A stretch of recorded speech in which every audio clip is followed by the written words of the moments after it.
મિત્રો અત્યારે હું તમને બતાવી કેસર કેરીનો દાબો કેવી રીતના નાખવાનો હોય. આપણે તો મસ્ત મજાનું એક લઈ લીધું છે બોક્સ રેડી, લોખંડનું બોક્સ છે.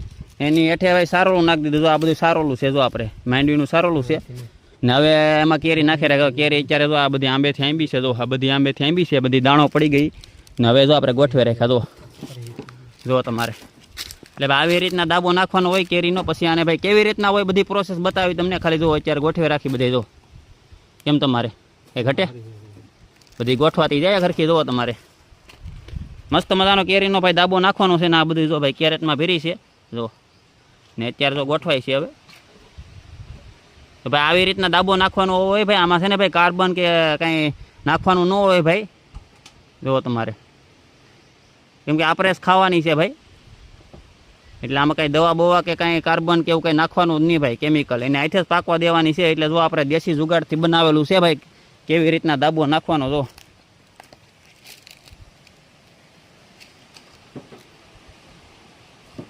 મસ્ત મજાનું ગોઠવાય છે ભાઈ, ઘટે નહીં. જો તમારે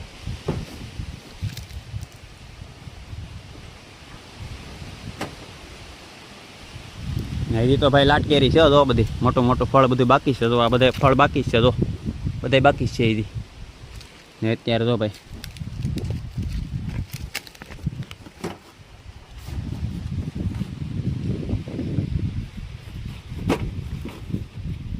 દેશી દાબો કહેવાય, દેશી ભાઈ. આ તો દેશી ભાષામાં કહેવાય કે દાબો કેવી રીતના નાખવો.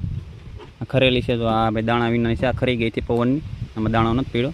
તો જોઈ પાકે ન પાકે. બાકી આ બધી જો આ બધી એમાં દાણો પડી ગયો, જો એટલે આ બધી તમારે જો ભાઈ આ પાકી જાય 3-4 દિવસમાં તો છે ને. હા ઓલું થઈ જાય પાકીને બધી મસ્ત થઈ જાય. પછી તમને હું બીજો ભાગ આવશે વિડીયોનો. અત્યારે દાબો નાખી છે, બીજો ભાગ આવશે. કેવો ભાગ આવે તમે જોઈજો. બસ નહીં ભાઈ, હવે હે નાખી દેવી છે, નાખી ચાલો.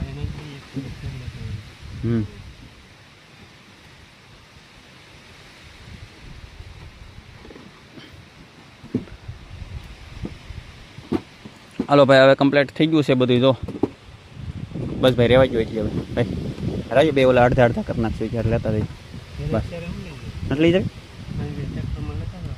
હાલો ભાઈ, કમ્પ્લીટ આપણે દાબો નાખવાની પ્રોસેસ પૂરી થઈ ગઈ છે. હવે આપણે પેક કરી દેવાનું છે. જો આને ઢાંકણું દઈ દેવાનું છે. થેલી ઢાંકી દેવાનું. ભલે થેલી લઈ તો હા દોરી. આ થેલી આવી રીતના ઢાંકી દેવાની છે. મારે વિડીયો બહુ લોંગ મોટો બની જાય. આવી રીતના ઢાંકીને પેક કરી દેવાનું છે એટલે દાબો કમ્પ્લીટ થઈ જાય. રેડી.